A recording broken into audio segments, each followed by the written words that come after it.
Presentasi ini berjudul Identifikasi Karakteristik Guna Lahan dan Kegiatan di Kota Bandung. Kajian ini dilakukan untuk memahami bagaimana perubahan pemanfaatan berlangsung di Kota Bandung. Saya Aris akan memaparkan hasil identifikasi yang dapat mendukung perencanaan kota ke depannya. Perkembangan kota tidak hanya dilihat dari pertumbuhan fisiknya, tapi juga dari transformasi fungsi lahan yang melalui 4 tahap, yaitu penetrasi, invasi, dominasi, dan suksesi. Proses tersebut menunjukkan bagaimana fungsi lama secara bertahap berubah menjadi fungsi baru seiring meningkatnya aktivitas penduduk di perkotaan. Tujuan dari kegiatan ini adalah untuk mengkaji kesesuaian antara guna lahan dan kegiatan yang berlangsung di Kota Bandung melalui pemahaman karakteristik fungsi ruang dan aktivitas di dalamnya.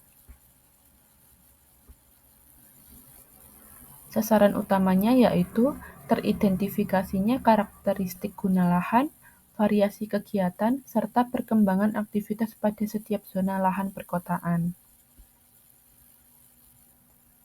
Keluaran dari kegiatan ini berupa laporan hasil survei yang dapat digunakan sebagai dasar dalam proses perencanaan kota selanjutnya.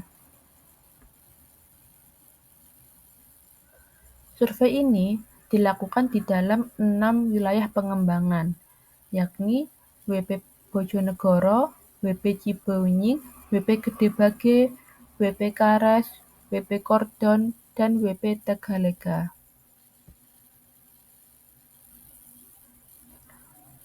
Pendekatan pelaksanaan dibagi menjadi 3 tahap. Yang pertama yaitu kegiatan prasurvei, yang dimana kegiatannya melingkupi perumusan masalah, kebutuhan data, serta penentuan populasi dan alat survei. Yang kedua adalah kegiatan survei, di mana dalam kegiatan ini dibagi menjadi 2, yakni survei sekunder dan survei primer. Survei sekunder adalah survei di mana data-data dapat kita ambil dari dinas terkait atau referensi buku-buku atau jurnal. Sedangkan survei primer adalah mencari data ke lapangan secara langsung. Selanjutnya pada tahap pasca survei, data diolah dan ditampilkan untuk kemudian dilakukan interpretasi sederhana hingga menghasilkan laporan akhir.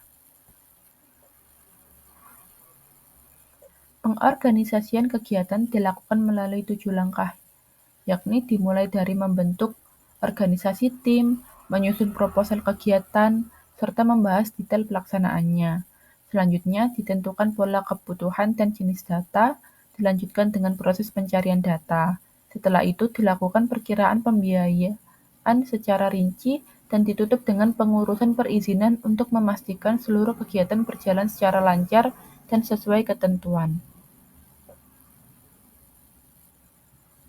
Sebagai contoh hal berikut adalah contoh hasil survei.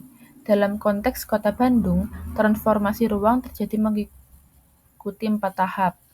Tahap penetrasi terlihat di wilayah kampus seperti Dago, Sekeloa ketika fungsi komersial mulai masuk area permukiman.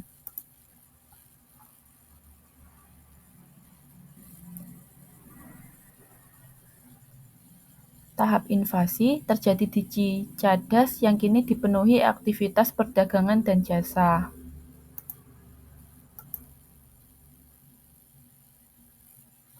Selanjutnya, didominasi dapat dilihat di Jalan Riau yang sepenuhnya berubah menjadi kawasan komersial.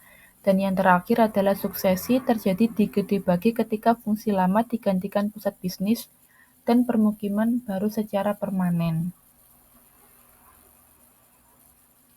Tabel ini menunjukkan proses perubahan fungsi lahan di Bandung. Pada tahap penetrasi, usaha kecil mulai masuk ke kawasan permukiman. Invasi ditandai semakin banyaknya perdagangan dan jasa. Dominasi terjadi saat fungsi komersial menjadi yang utama. Pada tahap suksesi, fungsi lama sepenuhnya tergantikan oleh pusat bisnis dan kawasan modern. Kesimpulan, berdasarkan hasil identifikasi, transformasi guna lahan di Kota Bandung terjadi sangat dinamis akibat meningkatnya aktivitas penduduk, dan ekonomi perkotaan. Tahapan perubahan ruang terlihat jelas di berbagai kawasan, dari penetrasi hingga suksesi. Namun, banyak perubahan yang tidak sesuai dengan rencana tata ruang sehingga memicu masalah seperti kepadatan, penurunan kualitas lingkungan, dan konflik pemanfaatan lahan. Sehingga perlu dilakukan pengendalian pemanfaatan ruang yang lebih tepat agar pertumbuhan kota tetap sejalan dengan keberlanjutan dan kepentingan masyarakat. Demikian pemaparan mengenai identifikasi karakteristik guna lahan dan kegiatan di Kota Bandung. Semoga hasil ini dapat menjadi masukan dalam pengendalian pemanfaatan ruang yang lebih tepat dan berkelanjutan. Terima kasih atas perhatian dan kesempatannya.